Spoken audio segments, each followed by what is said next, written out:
All right, welcome there, boys and girls. For those of you that are here, those of you who are not watching this later, this is the Elevating Your Voice with Marco and Chris. And our special guest today is Mr. Mike Atwell, the other lender that Brokers Hub Realty absolutely The loves. other And lender.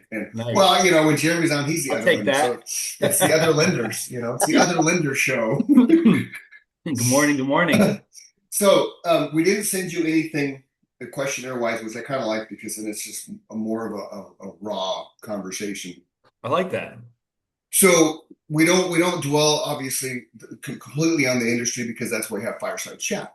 Right. So I would like to kind of dive in a little bit because you have some unique things I've learned over the years in fireside chat. Marco, I don't know how much you picked up from Mike since he's been there, but not only is he a lender, but he also is a coffee connoisseur. Yep. He owned a coffee shop. I think you hmm still do. Is that correct? I still do. A couple coffee kiosks. Yep. Okay. Yep. Oh, wow. And he Well, and he and he has a sizable rental portfolio. hmm And he's a dual lender where he does. Maybe that's the wrong thing, but you work in California and Arizona. But can you do nationwide stuff, or is Correct. just We could do okay? nationwide between our Okay. company. We have Okay. LOs that are licensed. And then the good thing about a lot of the non-QM products we do, I know we're not getting too deep into that, Yeah. but the non-QM products that we do is that most lenders don't have to be licensed in those states. So if you got someone Hmm. looking for an investment portfolio loan or something of that sort, DSCR, bank statement loan in any state, as long as Yeah. the company's licensed, you don't got to be actually licensed as a lender. Okay. So So you threw some acronyms at us. What the hell those acronyms mean, man? You got to talk sure. to us like we're 5 years So old. so DSCR is something I talk about a lot. I'm sure you guys have heard me mention it at the Fireside Chat. Nope, Debt never. service, debt ser Well, you don't listen to me, Chris. Marco listens. You don't I listen. want you. I want you. I want you. You need to talk to us like we're five. I want you to Right. explain these products, not just throw Sure. acronyms out, because there are some people that may not know these things. Absolutely. Absolutely. DSCR. This is a big one right now. I think I got Okay. three in the pipeline that I'm doing. It's called debt service coverage ratio. What Okay. that means, again, a lot of hoopla, but the Right. basis to that is it's an investment product where you usually need about 20 to 25% cash down. Then all they don't look at your income. They do a credit pull, but they don't look at taxes. This is very good for people that have a big portfolio, maybe a higher debt to income. All they look at is if the potential rents cover Hmm. the mortgage payment, you're approved for the product. Wow. So it's just one of those cool outside the box programs that you have for investors. So stuff like that is what we in the industry called non-QM loans, Okay. non-qualified mortgage, Right. right? It's not, you're not buying a primary residence with, Right. an FHA or conventional loan. These are funky stuff where you don't need to be licensed in the state. So got Now, a guy in now, Alabama, got a guy in Texas, whatever. now, are the rates higher because of that program? You know what? Surprisingly, Chris, no, they're not. Really? They're super solid, especially with this new company I've been with for the last year. Okay. Since we are a broker, we have the ability to shop to a ton of different investors. Man, I Nice. just did a DSCR right now. I just locked for 6 and an eighth. Now they had 50% down and an 800 FICO, so Yeah. obviously, that Yeah. helps a bit. But 6 and an eighth, I mean, Yeah. that was before the bloodbath on Friday. I don't know if anyone heard, but if you got anyone shopping right now, we had a pretty rough weekend. What was the Um, bloodbath? we rates took a pretty solid hit last week. We're climbing back a little bit, Is that because of but the war? yeah, that's what everyone thinks. There's just a lot of questions, a lot of stuff going on. So it's been a rough couple weeks, but we're climbing back this morning. But hey, anyways, all that to say, Chris, that no man, they're solid. They're almost Cool. better than buying a regular secondary just with a Fannie Freddie loan. So hey, really Nice. good option. Mike, quick question. So if I'm looking for this kind of loan, and you're saying that as long as the rents cover the mortgage, we're good. So who determines what the Oh, the rents are? Does the agent give them comps? Do you So guys do it at underwriting? How does that work? How do it's a good we? question, Marco. We really good order what's question. called an AVM. It's basically a desktop appraisal. It's basically a rental appraisal. So me, when I'm looking at it, say you send me a client, hey, he's got this house he's interested in. Honestly, I go on rentometer.com. Oh, Rentometer.com. Gives you the basic. You put in, it pulls up comps. Hey, it's in Chandler, it's 3.2, 2,600 square feet, blah, blah, blah. It'll give you the percentage, 50, 75, 100 percentile of rents. So cool. that's what we do to kind of get them approved. Then, once they're approved, they find a home. Bam, we sent off the rental appraisal and they give us back with what they estimate the rents are going to be. Awesome. And then remember, it's got to cover PITI, principal, interest, tax, Right. insurance. If it's Right. condo, make sure you throw in the Right. homeowners HO, association yeah. in there, all that stuff too. Now, So, just to kind of piggyback off of this, Mike, um, for a long time we had investors that were looking to do Airbnbs. yep. There was, that was everybody's go-to, right? I'm gonna do this. I'm gonna do an Airbnb. There was Yep. like this huge, just massive explosion, right? That's kind of Mhm. dwindled down. Are you seeing more investors leaning towards buying investment properties that they're renting? I am. I'm seeing it switch, Marco, a lot, and especially here in Arizona. Man, I got in. I tried to get into the game early with the Airbnbs too, and we had two condos in one complex where I think there was 26 Airbnbs. Wow. So it just got watered down. I'm seeing less. To go back to that same product, if you are looking to buy an Airbnb, they actually have what's called Air DNA, and you could pull that. You could pull their Right Air, on. yeah, you could pull their Airbnb numbers similarly to use as rent because it's not going to Wow. be the same every month, right? Like in Yeah. Arizona, Yeah. August isn't going to be the same as October for your Right. rents.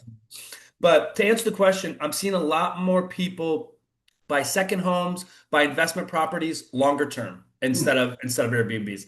Now we don't always know their plan, but if we're talking to the client a lot, yeah, definitely the Airbnb thing is getting watered down, and I think people, my opinion, anyways, people are starting to miss just going on vacation, maybe just staying at a hotel that has a pool. You don't got to do your own laundry. You don't got to do the dishes and stuff. So I think it definitely hit its peak and it's going down a little bit for I think Airbnb. it's because it's just the market's just flooded with Airbnbs. There's so many, especially here. Because to me back we used to do this thing every year before Christmas with our family. We would go to California about 10 days before Christmas, stay at an Airbnb for a week that was a block or two from the beach. Mhm. Because we looked at it, we did Disneyland one time, right? And it was like 3 grand just for the weekend, Friday through Sunday, staying in Disneyland, paying for all the food, all that kind of nonsense, tickets and whatnot. So then I was like, wait a minute, if we did this, it ends up being $1,000 less, but you're a week at a house that you can go to the beach, and you can go to Disneyland one day, SeaWorld one day, but you're back, you have a place to come back to, you have a place to make your own food. The Yep. kids can have their own space then, you're not, you know what I mean? So to me, it was more of a benefit being able to, and back then it wasn't Airbnb, it was HomeAway.com. Oh yeah, I remember HomeAway. Right? And I Yeah, saw it on a Super it's Bowl old school. commercial. I'm like, that's brilliant. So I Yep. like that aspect of it better than hotels with the kids. Now with Nikki and I, it's like, yeah, that's just every now and Right. then we'll still do a home away type thing, but there Yep. is something to be said about the hotel life. For sure. Yeah, I mean it's obviously because it's working, right? People are buying them. Right, People are right. making money, but Your window shade is flapping back and forth and it's making light come in and out behind you. I got my fan on. Hang on, I'll turn it Yeah. off. Well, I was just gonna say shove it into the window, man.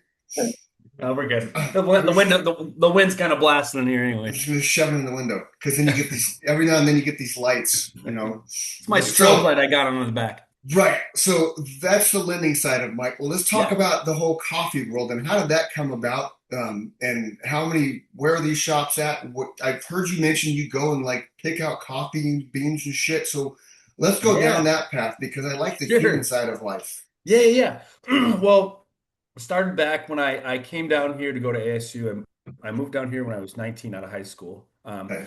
Came down, really didn't know much. Got a job at a coffee kiosks in the old convention center. Now, if Oh, anyone knows downtown Phoenix at all, this is yeah. before the new convention center. If everyone's been down there, the North building where all the big shows are, that was a parking lot. We just Yeah. had the old convention center, and the guy I was working for had a kiosk inside of there. I was just kind of going to school. I didn't know much about coffee. Was doing it as a part-time job. Going to school for business at ASU. The years went on, I was taking more and more tasks on. He was a house flipper. He was a photographer, kind of an entrepreneur, so had a lot of stuff going on. By the time I graduated, I was pretty much running the kiosks. Nice. We had opened two more, so we had extended to three locations. We are now in the Orpheum Theater and the Symphony Hall. Wow. So the Symphony Hall, the ballets, the operas, all that type of stuff. Yeah. And yeah, I was doing all the hiring and firing, and I at this point I had really started to enjoy it. I had gone to Costa Rica and Peru and gone to coffee farms and really gotten into it Okay. and Okay. So yeah. what are the coffee farms like? So it's pretty cool. It's like you would see kind of in the movies, just these big, massive hillsides of coffee beans. Okay. That people, what people don't realize is the coffee bean isn't a Hmm. bean. It's a Oh, seed. The coffee plant, they're these red cherries. And okay. there's two, the coffee beans that you see are actually like this, two of them combined like this inside the cherry. So they're Really? coffee seeds. Yep. Wow. So they harvest them, they open them up, they let them dry, and there's a bunch of different processes and ways to do it to get your different taste, different elevations, different soils.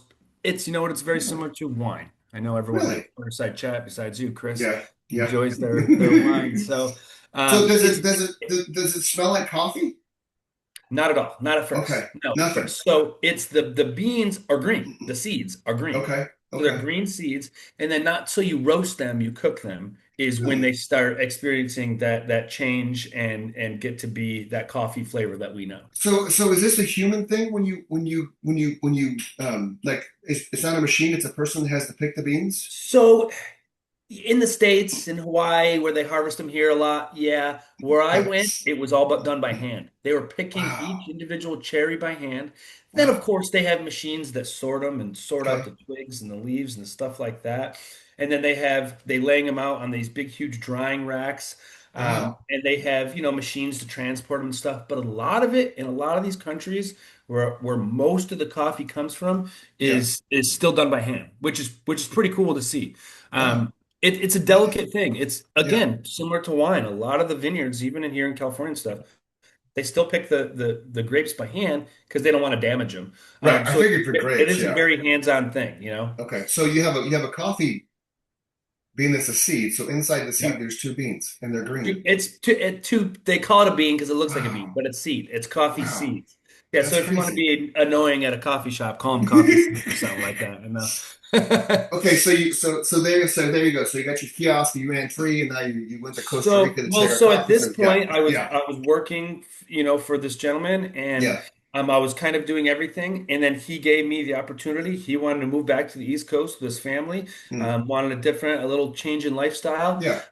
and gave me the opportunity to purchase them. So Cool. I was 24 years old. I took out a small business loan and purchased the coffee stands, and from then on, I kind of kept going with it, expanded to another location. A few years after that, I built my first brick and mortar shop in Nice. downtown Phoenix, Okay. and really thought, that's I was going to be the Yeah. coffee guy. That's what Yeah. I thought. Yeah. I thought I was going to be the coffee guy forever, and then moving on, I met my now wife. And I was proud to have kind of started this business and expanded this business and had all my shops. And I So started how many working. how many shops? So you still had the So kiosks.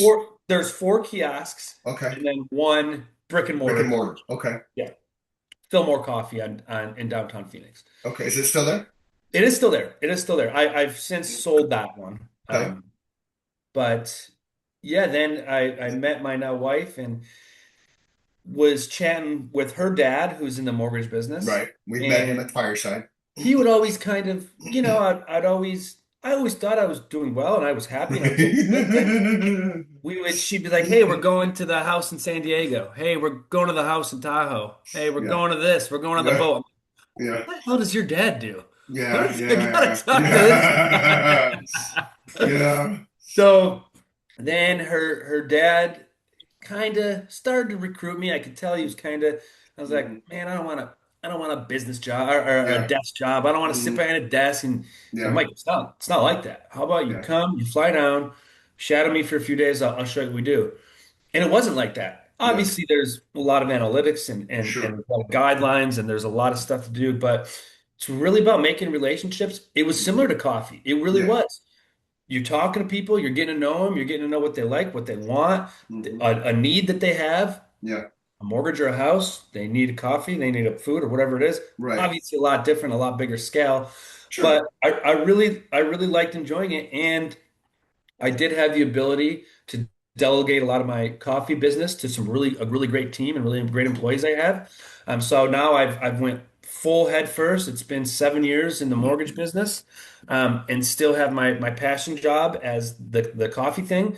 But I'm telling you, I have the ability to do two things that I really, really love. So What do you, Well, what and do you, and go ahead, Mike, Marco. I think what you're saying is, we have a lot of agents that have started in other careers before as You got an echo. entrepreneurs. You got an echo, Marco. I Why do you know got an echo? I'm Why do you got sorry. an echo, man? I'm sorry. I'm in the Starbucks and it's I forgot my headphones and it's just been a disaster this morning. But a lot of those entrepreneurial skills they transfer over to any business Yep. that's entrepreneurial. And Yep. so I think that's why we have so many real estate agents that are successful.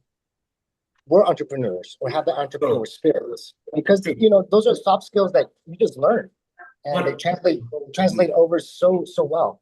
Right. 100% Marco, for sure. But I do like to warn people that you do got to be careful because, as we know, real estate and lending, you got to go all in. You got to go all in. There are some businesses that you can't, it's up and down, it's up and down.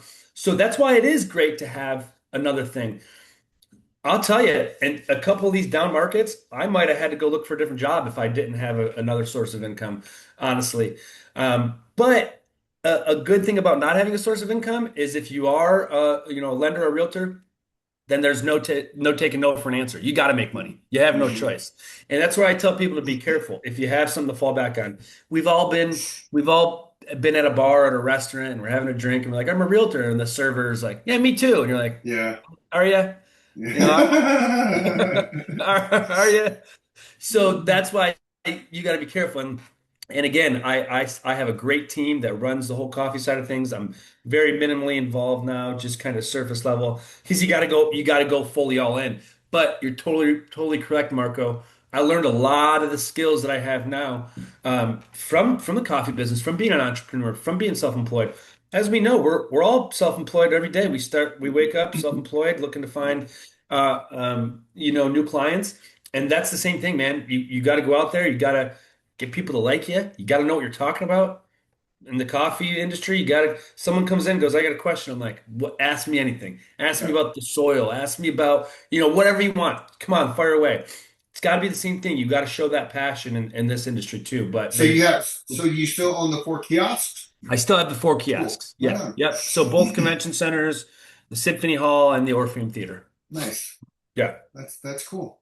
Yeah, it's Okay, fun, so man. we so we got Mike the lender, we got Mike the coffee guy. So let's Yeah. talk about Mike the landlord.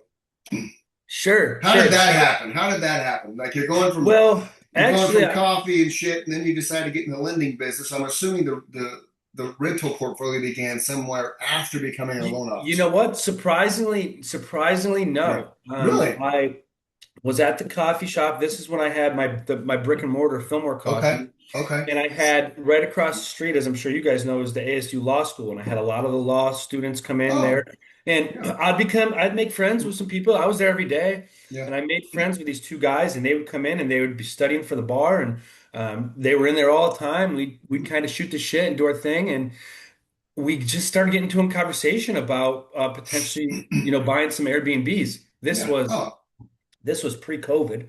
This was okay. 2018, 2019, and we were noticing this is when the Airbnb world here started going Yeah. pretty crazy. Yeah. Yeah. So me and two buddies bought a couple properties here, a couple condos, fixed them up, flipped them over to Airbnbs. Before we knew it, we had ten Airbnbs Wow. here locally, all condos. I, I'm kind of a control freak. I'm part of the reason I sold my old business is I had a partner, and I just wouldn't delegate everything because I knew Mm, it wouldn't get done right, and I was just going to do it anyways. So I'm very much, mhm, and we didn't see totally eye to eye on this, and something needed to be done. To be like, oh, we'll do it. I go, I'm just gonna go do it. So I was doing everything. mm, So it was fun. I did that for about 3 years with these guys, and then decided I wanted to get bought out. mm. So that was my first experience with it. It was Okay. good. It was good. It made some money, but again, it started to get pretty watered down, the Airbnb market. Mhm. So a few years went by, and now I am in the lending side of things. I did sell that coffee shop. And my now boss, my father-in-law, him and I were having a conversation with another buddy of mine who does a lot of fix and flip. And that friend has the ability to find a lot of off-market properties, a lot of off-market portfolios. People that maybe have hundreds of homes in their portfolios maybe want to sell off 7 to 10 of them Mm-hmm. somewhere to have some cash or something else. Yeah. So we got back into it pretty quickly and pretty heavily. We bought a 9 property portfolio in Alabama. About 3 months after that, we bought another 6 property portfolio in Oklahoma. Bought a couple properties in New Mexico. Um, so again, it's been up and down. Um, people hear, oh, you got 18 properties. You guys are rolling in it. You don't really make any money. You No. know, you don't you don't make any money from the rents. You Right. you hope to hold on to the properties, gain equity, and sell them in the Yeah. future. Now, Yeah. now that's not to scare anyone away. There's Right. absolutely ability to make some money, but It, we've just found that a lot of things go wrong. We're in a lot of lower income areas. You get the AC stolen, you get the copper wire stolen, you get people just not paying rent because the eviction laws are a lot different. And they Hmm. know that if they don't pay rent, guess what? They got about 6 months, uh, 6 months uh, of free rent before anything Wow. happens. Wow. So Mike, are these multifamilies that you guys are buying, or are these single single family? families, all single families. So Okay, we got 18 single families right now, and we're in the process of we're selling a few of them off, keeping a few. It's tough, man. Like I tell people, it's tougher than you think. There's always stuff that goes wrong. There's always tenants that can't pay the rent. I'm maybe not the best landlord because I give people a lot of leeway, maybe too much leeway, as I'm told, and they'll call me and give me the sob story, and I'm like, all right, you got time, and then all of a sudden, 9 people are 3 months behind. So. We do have a property management company that helps us run it, but I still am pretty hands-on just to make sure I know what's going on. But yeah, it's not as glorious as people think, man. There's a lot of stuff going on. People have a lot of issues. You have that many properties. I mean, think about how much stuff goes wrong in your own home. A Hmm. right, water heater breaks or a right, dishwasher, this and that. Now imagine people that aren't taking care of it like you are. They don't really right. care as much. So there's always issues, but it's been a lot of fun and it's been a really great and fun learning experience I for never sure. So thought it was let's. glorious, just saying. You what? I never thought it was glorious. Yeah, right. Good, good. Okay, Yeah. good. Yeah. Yeah. So, Mike, let's say you have somebody that's looking for an investment property, Yeah. right? It's a single family home. They're able to get it.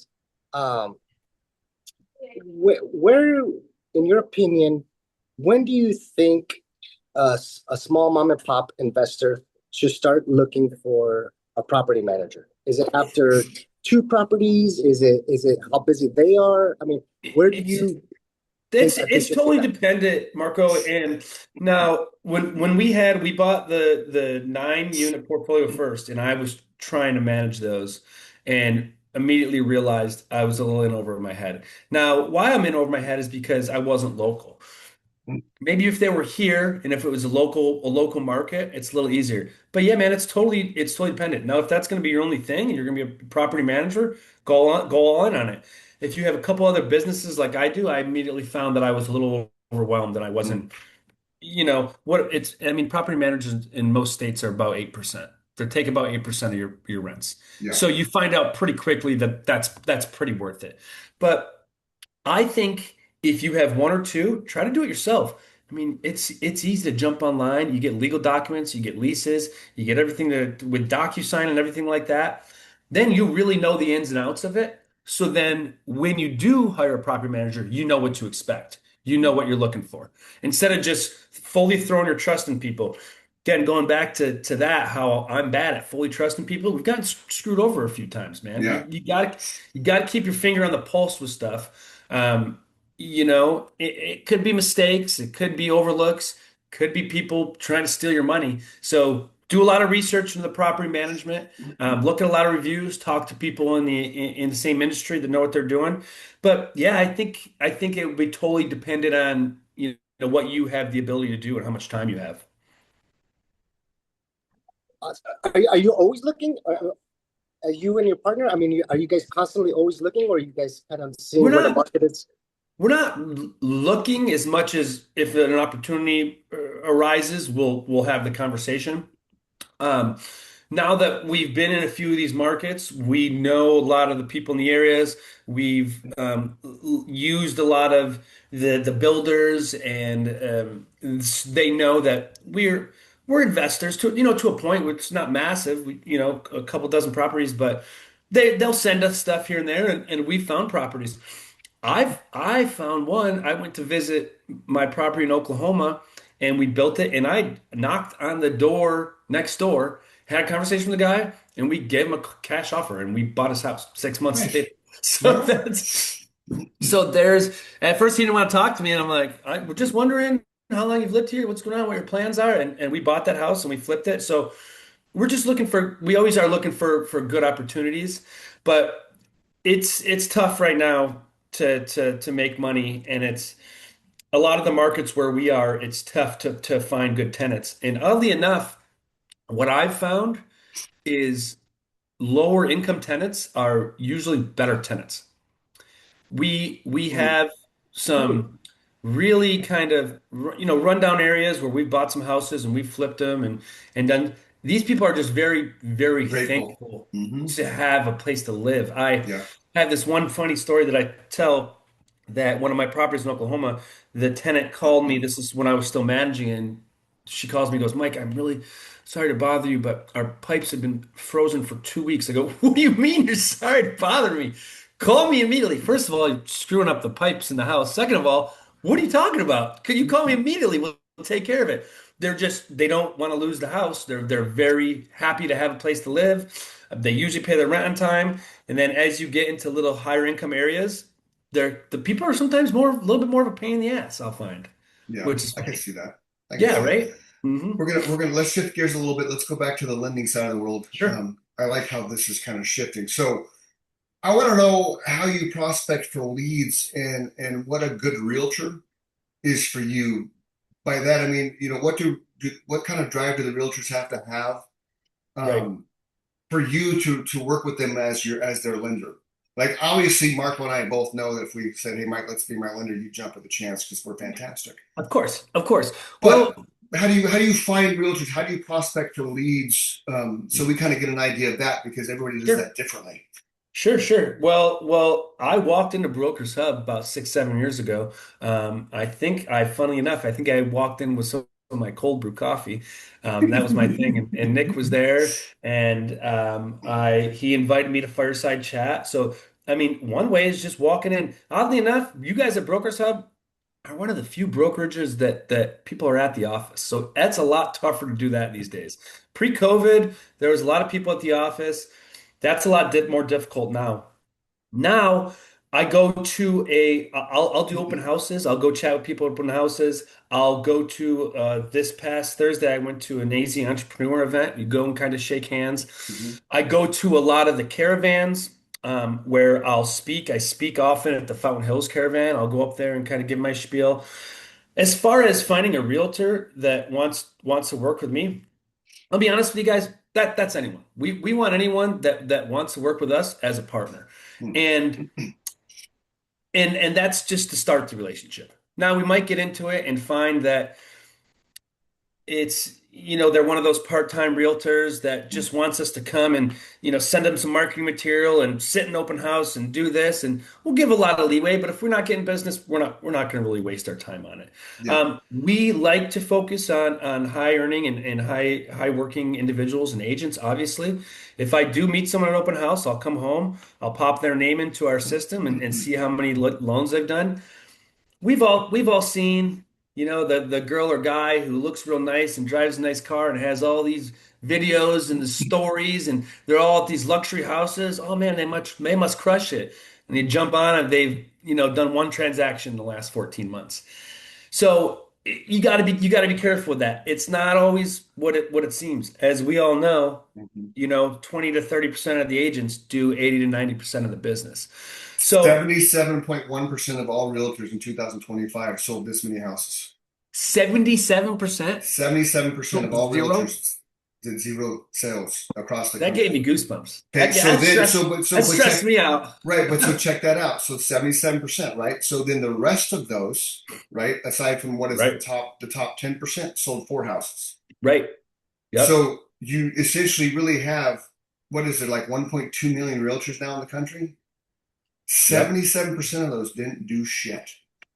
I mean, that's crazy to think Nada. about, but it's realistic, man. Hmm. I get into, especially with after working with some of the agents at Broker Hub. You guys, I mean, I'm sure you guys see it on the other ends of your transactions, but man, I'll get into a transaction with someone and you can kind of immediately tell Hmm. they don't know what they're doing. Yep. No, you give them leeway and you give them the benefit of the doubt. You want to help them. You want to help Yeah. them a lot. And you do feel like from my end as a lending side, if I do help them and I do walk them through it, guess what? They're going to call me the next transaction. But Yeah. you'd be amazed how many people are so green and Hmm. have had their license for 5 6 7 years, but this might be their third transaction and they Yeah. haven't done one in 18 months, so a lot of stuff has changed, the contracts are different or whatever the case is. Hmm. But yeah, as far as prospecting, man, I'll chat with anyone. It's different than you guys with us. You guys are put a lot more of a wall up. If someone comes in and goes, "Hey, I'm a lender," you go, "Yeah, okay, whatever, get away." Yeah, yeah, okay. Really? Like You get more pushback than we do? Because I I kind of would think you'd have a better in because as a lender, you're not just like realtors, what we do, we buy and sell houses, but right, you can do refi, you can do cash outs, you can do totally, origination. but we need you guys. We need you guys. I wouldn't say more than you need us, but the clients are coming to you guys first a lot of time. Really? They're not Okay. necessarily coming to us looking, going, "Hey, I want to buy a house." Sometimes they do. A lot of my friends still don't know what I do, I think, and of course that's my fault. But they go, "Hey, you're a realtor, right?" I go, What do you need?" Call, yeah, sure. Give me a call. I'll introduce you Okay, to one. okay, Sure. so in my career, like I've had lenders. I can count on my hand how many lenders I've worked with in 27 years because I don't I don't jump ship. The first guy I ever worked with, it was a really dynamic relationship. It was a lot of give and take. Really good human. COVID hit, he kind of vanished.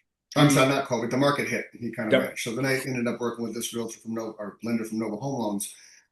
Probably fed that lender $10 million of business every year, and they would always dangle the carrot. Oh, I have someone, I have someone, I have someone, and it never Yep. panned out. It was always excuse, excuse, Yeah, excuse, of course. and then they did this monumentally stupid thing and completely fractured, destroyed the relationship. And Mhm. I watched them just kind of go psh, because they Yep. burned me, they burned others. Yep. um, so I currently work with you guys, and I work with a guy outside of the brokerage. And the guy outside of the brokerage, I don't know how he does what he does, but if you have a 750 plus FICO score, he pays all the lender and title fees, like all of them. Oh wow. It's not on the back end of the loan. It's the first deal we closed. The title rep called me up, hey, he's got no fees anywhere, and he's paying all our fees and all lender That's fees. I'm like, I that's know it's great. crazy, Yeah. right? So in the middle of that, I had a guy that I worked with when I was at Keller Williams. He was across the business plaza. Um, oh, the lending, I forget the fuck, Loan Depot guy. So he was a very arrogant, brash, ooh, look at me. But what he did is they marketed every month. They had advertising and stuff out there to where they would have constant, internet leads. Okay. And Yep. the reason I'm asking this is to see if there's something you do. Because the dynamic with him was he saw how good I was as far as hustling. I was in the office every day making phone calls and stuff. I used Mojo Dialer to make, Mojo Dialers. You can make 200 phone calls in an hour. Yep. So he actually gave me, I called it he gave me the keys to his kingdom because he allowed me to go into his office on an open desk and Mojo dial in his back end. And Yep. anything I generated from the back end automatically turned into a loan for him and turned into a deal for me. Yep. So doing that, I generated probably $5 6 million a year just off that until he went psycho nut and went down the That's path. I was massive. like, okay, get away from me. Yeah. So you don't do any type of online advertising marketing, like going fishing and getting people to do refis or No, streamlines or anything like that? not really, Chris. I do a little bit of Facebook ads. I used to do the Zillow leads. I used to do stuff like that. But once you build up that book of business, just like Mm-hmm. your old guy had there, Yeah, you nothing beats, as we all know, nothing beats just getting on the phone and dialing and calling. yeah. And nothing beats that. I got blessed that I was able to work my father-in-law slash boss's Mm-hmm. CRM as well. Okay, He still originates. He still does okay. loans, but but he's in the management aspect too, so he doesn't have quite as Yeah. much time anymore. So I have the ability to, call some of those old realtors, and it gets tough, but I find that nothing beats just getting on and calling your old CRM. Nothing beats just that face-to-face or phone-to-phone relationship. Yeah. I've tried the online leads for our company solely. Now that we switched the broker model, our product and our service sells itself. Mm. But it is still tough. You gotta get people interested. You gotta get in front of people. I will admit, I've been with a company before where I knew that if they went shopping and they shot me, they were going to get a better rate probably Mm. because we had a lot of other stuff. We had a lot of back end stuff. We had our Mm. in-house processors. We had our in-house underwriters. We had stuff that made the process go a lot smoother. Now I'm lucky. I'm in a company that has both those things. We have the Cool. ability to have both those things. We move quick. We have great product, great rates. So I don't feel like I need to do those online leads Okay. because they're not as organic. Yeah. You Mike, want to you want to share with the world how lenders actually get paid? How we get paid? Uh-huh. What do you mean how we get paid? Like at Well, the end of the I mean, deal? we all know the origination fees there, Right, right? right. But some of us know you guys get paid on the back end. We get paid on the back end. It's Mhm. we're very similar to you guys. We don't get paid. We don't get a salary. We don't get anything. It's a Right. full commission on the back end of the deal. So, we work with very similar to you guys. We work Hmm. with clients for years at a time. Um, and we'll tell clients, when it's a good time or it's a bad time. And Hmm. I've turned down a lot of deals for people, and I'm like, this isn't a good time for you. You need to get your credit score up. You need to do this and do that. Right. And they think we're making, like, every time we call them, we're billing them like we are to an attorney or something. I'm like, no money's coming out of your pocket. How do you think Right. I'm getting paid? I Right. don't get paid hourly. We make zero money. Hmm. I hear you guys say it in Brokers Hub a lot. We will wake up every day jobless, right? Yep. Pretty much for the Unemployed. most part. Yep. Every day we wake up jobless and we got to go out there and find that money. So we want to close that deal as bad or worse than you guys do. And not only do we want to close that deal, we don't want to make this transactional. We Hmm. want to build a relationship. We Yeah. want your refi. We want you to tell your cousin at happy hour tonight, oh man, buying a house is kind of stressful, but man, Mike and Chris and Marco and Brokers Hub team and the Eureka team, Yeah. they made it seamless, man. It was great. They sent us a nice gift afterwards. They did this, they did that, whatever. We want it to be a fun experience. And goes back to what Marco says, man. This is what I got from the coffee shop thing. As soon as you come in, wait, what's up? I want you just Yeah. to be a fun, cool, good Mm. experience. Do I got to be professional? Of course. Do I have to know what the hell I'm doing? Of course. But let's make it fun. Let's make it, if you're going to do it, let's make it a good time. Okay. Mhm. Mike, I want to go back to the leads. So I think in our industry, the relationship between agent and lender, there's a big bottleneck. And the bottleneck is having our clients reach out to the lender, right? Mm. Yep. Out of the 10 people that I talk to, two of them might dial you, right? Even Right. though they say they're gonna dial you. Um, and I think in my opinion, I think agents are too quick to send them to a lender. What is your opinion on that? How do we prevent that bottleneck? How do we make sure that as agents, we get them to dial that Right. phone and speak to you and not just say it? Yeah, you're kind of right in that, Marco. I've seen that a lot where a lot of my agents that I work with do get internet leads, and they'll get a lead come through. They won't even dial the client. They'll screenshot the lead text that they got through, and they'll send it to me. And they go, Okay. "Hey, potential client," and I'll go, "This, all right? I'm gonna call them. I'm gonna put in my CRM, and I'm gonna call them every other day this week, and text them the other days, and email them until they call me and say, 'Don't stop calling me.'" Right? I'm going to do it, but that's not the way to do it. As you guys know, you got to have that conversation with them. What I like to tell an agent a lot is, hey, because they'll call me, hey, Mike, I got someone calling me. Hey, do you mind throwing them in a group chat with Thank me you. right now Thank you. on a text? Throw them in a group chat with me, and then do you mind? I'm gonna respond, and then I'll Hmm. say, hey, we'll take this conversation offline here, so Hmm. I'm not bothering Chris or Marco. And here's the introduction. So now everyone's involved. they know that I'm not just someone random cold calling them because that happens. People get their credit pulled, as we know. Lenders start calling them. The credit bureau Mhm. sells their info. So now that they know that you guys do know me, I'm a legit source. Yep. Okay. Hey, so great to meet you, Chris. Thanks so much for the introduction. Steve, I'm gonna call you here in about 15 minutes. All right, you ready? I'll call. They don't answer. I update. Hey, Chris, try calling Steve. I'll try you again tomorrow. Then I put him in my CRM and I call him for about a week or two until I call you guys and go, hey, nothing from that guy. You want me to keep calling him? I'll keep calling him. Yeah. Now maybe once a week, then once a month. I'm going back to March of last year, going, when did I call that guy? He didn't answer. I'll call him. I got 15 minutes on a Tuesday. I'm still calling people, and we'll get deals like that. Yeah. But to answer your question, I know I a little went off a little bit there, but to answer your question, just vet them a little more. Have a conversation with them yourself. See how serious they are. See if they want to talk to me. They gotta want to. Yeah, sometimes we gotta twist their arm. Sometimes it's good to just call them, but they gotta want to do it because there's a lot more to it. It's not just get on the phone with me. Then I gotta get an application from them. Then I gotta get information from them. Then I gotta do this. People get nervous. People get scared. People think that we're snake oil salesmen. We're Mhm. just trying. We're because there's a lot of people that are. When we jump on the phone. We really want to have a conversation. We really want to get to know these people. We really want to get to know them. So I think it's good to vet them a little bit to make sure that they actually want this before sending them to your Yeah, lender. and I think for us, it's also validation that they're serious, right? It's if they're calling you, they're serious, right? Mhm.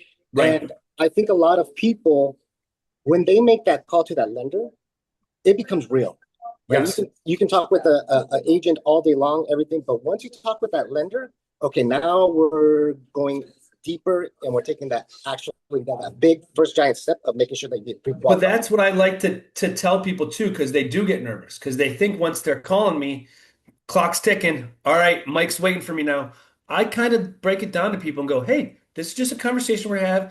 What's your timeline? I always ask them what their goals are, Yep. what your timeline is. I'm okay if your timeline is 12 months. Don't Yep. freak out. I'll work with you for 12 months. Would I prefer you buy a house this next weekend? Of course I would. That'd Absolutely. be great for all of us. But this is what I tell people. I go, hey, we're gonna get the application. Well, I'm not ready to do that yet. Okay, no problem. Just let's talk about your goals a little bit. How about I send you some fee sheets?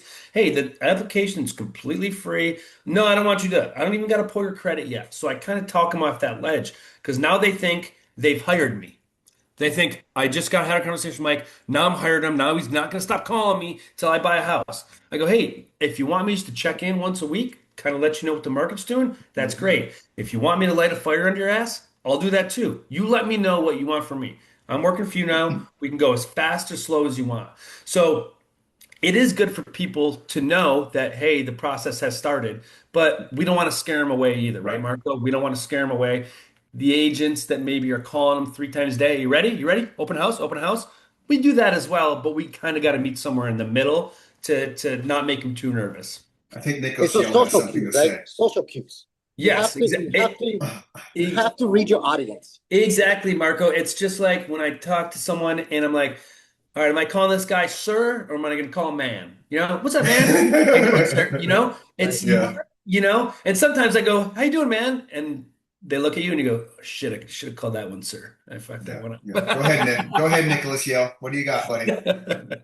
So I have a lender friend, we'll call him Maremy Schmagmer, and he taught me something a few weeks ago that lenders actually have to pay for that credit report. Hmm. Mhm. He goes, so I don't want to pull their credit until I know that they're Yep. serious. Yep. 25 years in the business, I thought you guys just got free credit reports Nope. like I can get online. And I had No. no idea that you guys paid for that, which for me made it look a little more like, oh, then I better, before I just be like, oh, this rando called me, like I better call them and make sure that they're not, Yep. And crazy before I give not them to you. and Yeah, not I only think that, I think Nicholas, but credit reports just went up to $249. oh shit. So that's to Wow. pull a full credit report. So a Wow. lot of companies will charge the client. And Mm. I like this idea, and we have the ability to do this, but you're absolutely right, Nick. People just think it's free, no cost.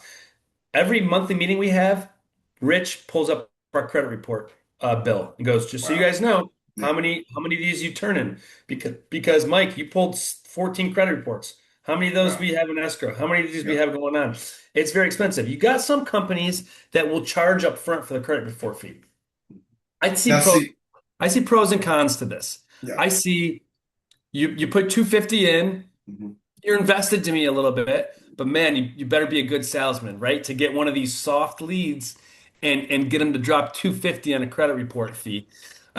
So what we also do is at first is I'll do a soft pull. This helps for a few reasons. It doesn't cost as much, and Mhm. then with the soft pull, the credit bureau is not selling your info off to a million Right. different lenders. Right. So you're not getting all those cold calls. But Yeah. yeah, Nick, you're 100% right. People think it's all there's no cost associated with it, but that credit report fee is pretty big for Mike, can you? Backing up a little Oh, bit sorry. too. When you do have the lead as a realtor and it comes in, right? I do this all the time. I will vet them. I will spend 10 minutes on the phone with them and find out their time frame, their seriousness. Are they in a lease? If so, how long is the lease in place? I exactly ask them what they want to spend because we all know, realtor wise, is that doable? I want to spend 350 in Gilbert. Okay, not happening. right, So you have to have that realization conversation with them to make sure they understand if what they want to do is realistic or not. So based on that 10, 15, 20-minute conversation, ooh, nice, Nick, then I will flip the switch and say, okay, I'm going to now, and I'll ask them what their credit score is and things like that. And based on that conversation, then it is a group text. And then it would group text like Mike meet Nick and right, vice versa. Nick is yep, looking to purchase a home in the East Valley, wants to spend $500,000 or less. He has 20% down. He sounds like he has a really good income and credit score. So you guys jump off this text, talk amongst yourselves so we can get the process started. I will make sure Nick understands the very first step to buying a house is talking to the lender, getting yourself right. pre-approved. I'll set you up on a search. I'll set everything up, get you dialed in. I'll send you the pre-offer documents, but I'm not opening doors until Mike says, here you go. You're approved. And, Let's go. and you guys see this a lot, I'm sure, right? No, I don't want to do that yet. I just want to look at houses. Well, I'm not I going to tell waste them my no. time. I'm not going to waste my time showing you. Now, God bless agents that aren't as busy as you guys that have that ability that do that. But you got to understand, a good, strong, seasoned agent isn't going to do that. No. Talk to Mike first. I'm not going to open it. Why? It's bad for both of us. Now you looked at a $600,000 house. You're Mm-hmm. excited. You want to put an offer on.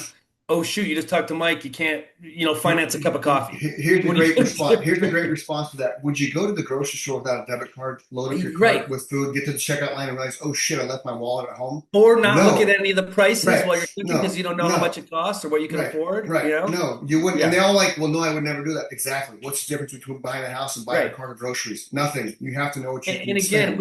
we gotta be good salesmen, you guys and us, to explain to people, you're not signing a contract with me.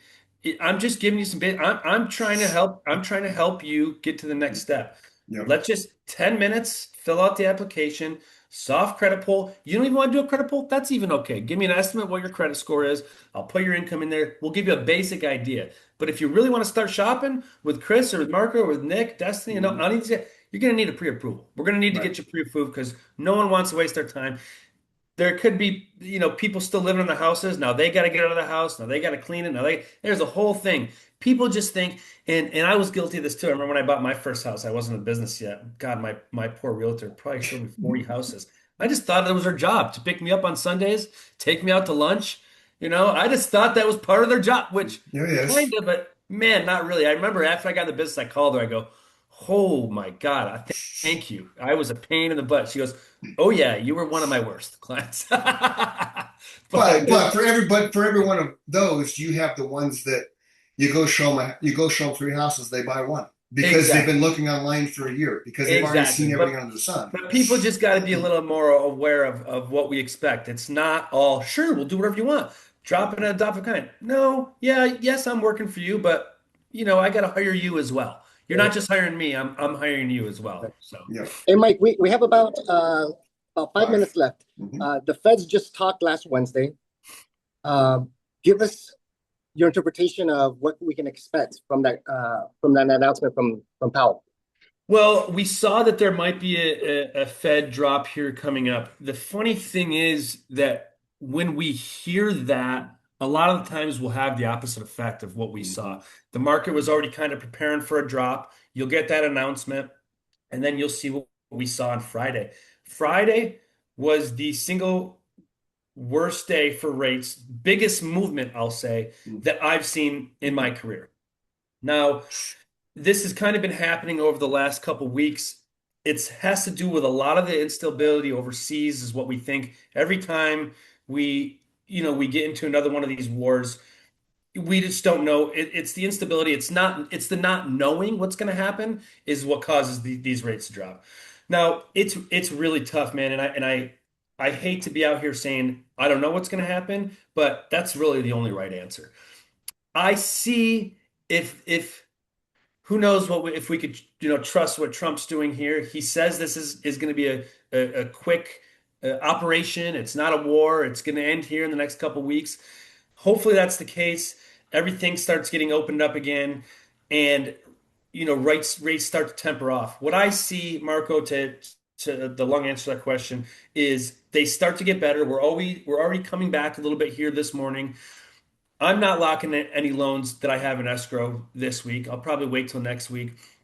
I think with this announcement, we're gonna see we were pretty close to the fives here about 2 weeks ago. We were, high fives, low sixes at a 20% down 30-year fixed. I think it's going to still continue to temper off here and kind of even out. We're not going to see people, as I'm sure you guys are still seeing, we have everyone waiting for the threes and the fours again. It's not going to happen unless there's another global pandemic, and we don't want that to happen. No. If we see rates like that, there's something wrong. There's another global Right. pandemic. There's something going on.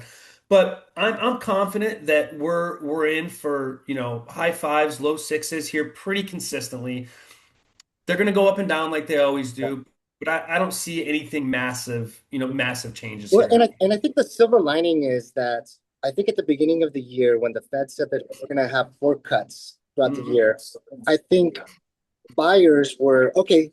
Let's just wait to see how low we can go, right? Yeah. We'll just wait. We'll just wait to see how low we can go. And I think with this last announcement of now we're only going to cut it maybe one more time, maybe two, buyers are going to be like, okay, we're going to be here at this kind of plateau for probably Right. the rest of the year. So might as well get in right now. Right, Right. exactly. And what people got to understand, Marco, is they're not cutting home interest rates, right? They're cutting the federal fund rate. And when they make that announcement, the market starts reacting immediately. So it's not like, hey, on the 17th, we're cutting rates. They're going to drop that day. That never happens. People will call me on the day of the Fed rate. Did they drop today? No, a lot of times they'll go up because they didn't drop as much as they thought. And the market was already reacting to that. And imagine, try explaining that. So that's the best. No, they just announced it went down. Let me explain to you the difference between the federal fund rate and the bonds and the market rate and everything like that. And then we get into a whole thing with that. But yeah, having that's a good conversation to have. It's better than them saying interest rates are going to go up. So you will see, I think, here over the next 6 months or so, before these next announcements gets made, trending down. So I just think you need to avoid the interest rate conversation as a realtor. Just don't have it. That's much better. If we can end it on Yeah, that, if yeah. we can end it Let's on that, yeah, yeah. please Just avoid stay. that. Yeah, good job, Nick. There, it's fixed. Everybody stay in your wheelhouse. We sell You houses. guys are good at other stuff. Stick We to do the that. houses. When they ask about rates with me, I'm like, I have no idea. That's not what I do. Talk to the lender. My Yep, job's to find you a 100%. house or sell When your they house. start asking Period. me about seller credits, I tell them to Yeah. call you guys. All Right. right. So don't have conversations about interest rates, broker hub agents. Like just That's it. we Have them sell the call me house or Jeremy Hector. because then we're not the bad guy when we have to say rates went up. Okay, Yep. we want to Yeah, keep let me all be the the bad love. guy. I could We explain it want better. we want to keep all the love on this end, right? Yeah. We're the good guys. We're That's it, shopping man. for houses. We're Your lender opening said doors. what? Rates We're went up? excited, Oh my right? God, I had no And then we idea. just go, don't worry about it, man. I'll get concessions to help buy down your rate. Then we're still the hero. Yep. And You know what? I there's can help. I'm going to give you a yes. concession to buy that big, bad, mean rate down that Mike's giving me. Okay. There I you got your go. back. There you go. And we will. We'll leave it on that because that's a good place to leave it. Right 'cause on. Hey, it's 10 thanks for having me, o'clock. guys. That was Thanks, great. Mike. All right, Thank you. guys. Have a good Everybody one. have a great day. Later, guys. Thanks, See you Mike. soon.